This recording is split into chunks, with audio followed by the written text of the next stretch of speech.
আজকাল খুব বেশি বৃষ্টি দেয় যার কারণে ঘর থেকে উবার হইল যান না।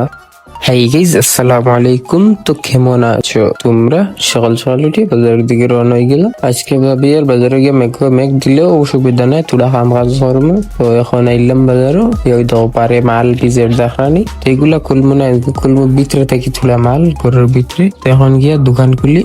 তো দোকান খুলিয়া মেইন ঘর থেকে চাবি আনা লাগবে, যার কারণে আগে ওগুলো খোলা লাগবো আমার। তো দোকান খুলিয়া ওই দেখো মালের বুঝাই দেখায়নি, আর আমি ওই দোকান সরিয়া দাঁড়ায় ভাইরা মেঘদের, আমি ভিতরে শুধু কাজ করি আর কাজ। তো কিছুক্ষণ বাদে ভাই এখন ইয়া হইলো আমার সাইকেল ঘন্টা যেত হইতো, তো তারপরে আমি টিউটার বদলাইয়া দিলাম। আর দেখো কাম শেষ হয়েছে না, মাঝখানে দাঁড়াই নিছে মেঘ। তো এখন বার চাইলাম মেঘটা খানি বাদে কিছু মাল জায়গায় লওয়ানির লাগবো। তো এখন মাঝখানে বাদে এরম জায়গায় লইলাম,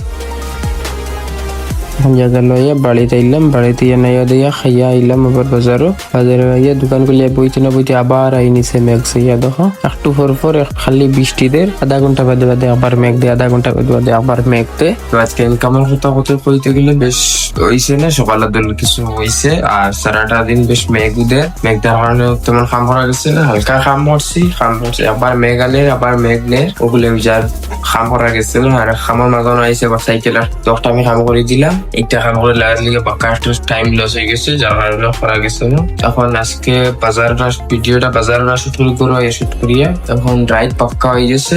সময়টা হইয়ার না হইলে একটু পিঠাও খাইতে পারি গরু রাতে, যার কারণে সময় হইয়ার না। তো এখন ঘুমাই যাই, তোমাদেরকে বলি বাই।